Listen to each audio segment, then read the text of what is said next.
Today we are going to find the value of cross product of two vectors. We will calculate it. Let us given two vectors, माना हमें दो vector दिए हुए हैं a और b. a की value है 2i k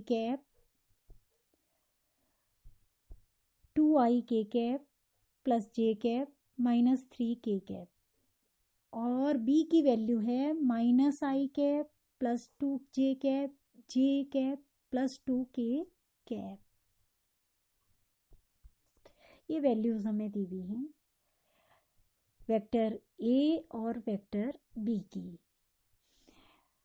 components के टर्म्स में स्टैंडर्ड कंपोनेंट्स, स्टैंडर्ड इसलिए मैं बोल रही हूँ क्योंकि जो आई कैप है वो एक्स अक्ष के डायरेक्शन को शो करता है, यूनिट वेक्टर एक्स एक्सिस के, और जे कैप वाई एक्सिस के डायरेक्शन को शो करता है, और के कैप जेड एक्सिस के डायरेक्शन को शो करता है, के कैप.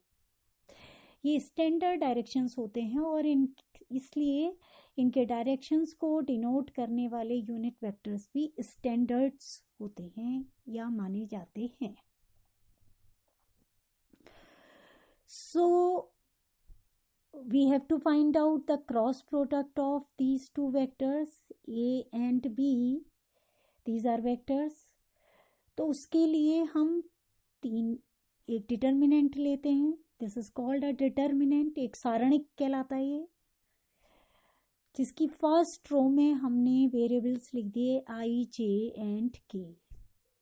सेकेंड रो में वेक्टर ए के कोफिशिएंट्स लिख दिए, गुणांक. आई का गुणांक 2, जे का गुणांक 1 और के का गुणांक -3.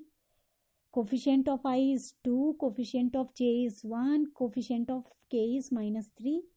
And in the third row we write the coefficients of vector b. Coefficient of I is -1 in b, coefficient of j is +2,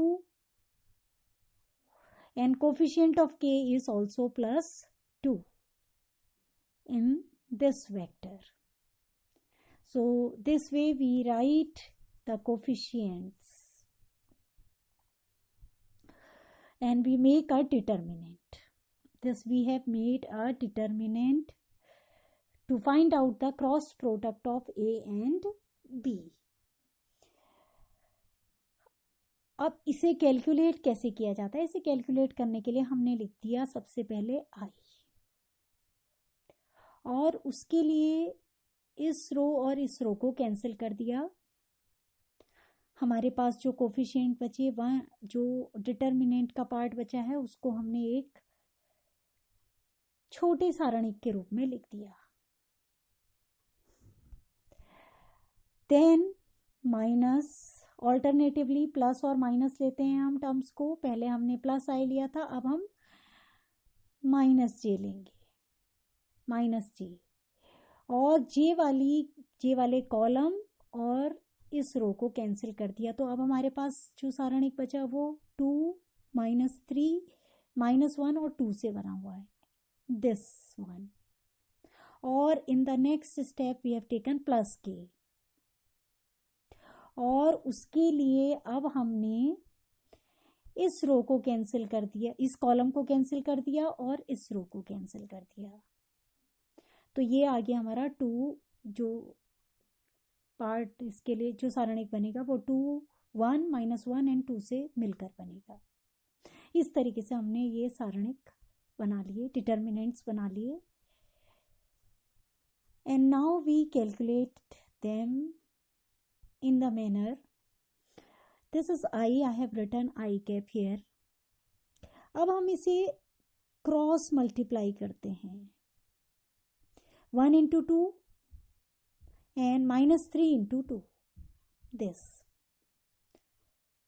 ऊपर से नीचे, नीचे से ऊपर, ये डायरेक्शन रहता है. This in this direction we calculate from top to bottom, then bottom to top. ये डायरेक्शन हमारा रहता है. तो माइनस आई के लिए मैंने 1 into two then minus 3 into 2 और बीच में माइनस का साइन, दिस माइनस, फिर माइनस जे आ गया, माइनस जे कैप, और इसको मल्टीप्लाई कर दिया इसी तरीके से 2 into 2 then minus 1 into minus 3 into minus 1 या minus 1 into minus 3, this then plus k 2 into 2 and minus 1 into 1, minus 1 into 1.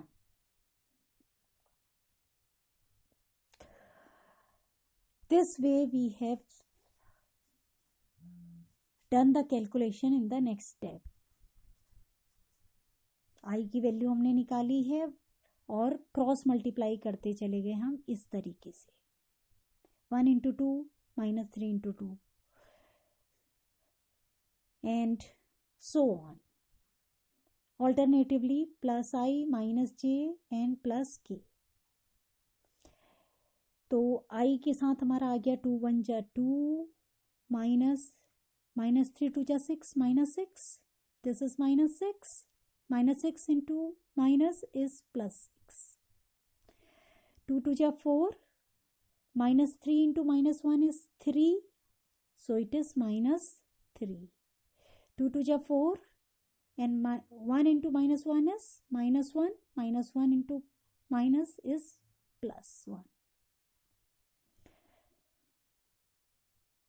और इसको सरल कर लिया हमने, 6 plus 2 is 8 I cap, 4 minus 3 is 1 J cap, 4 plus 1 is 5 K cap. ये आ गया हमारा A क्रॉस B,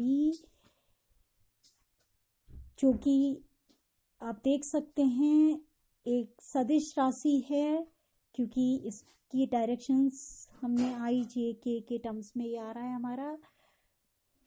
तो दो वेक्टर्स का क्रॉस प्रोडक्ट एक वेक्टर क्वांटिटी होती है और उसकी वैल्यू को हम इस मेथड से फाइंड आउट करते हैं.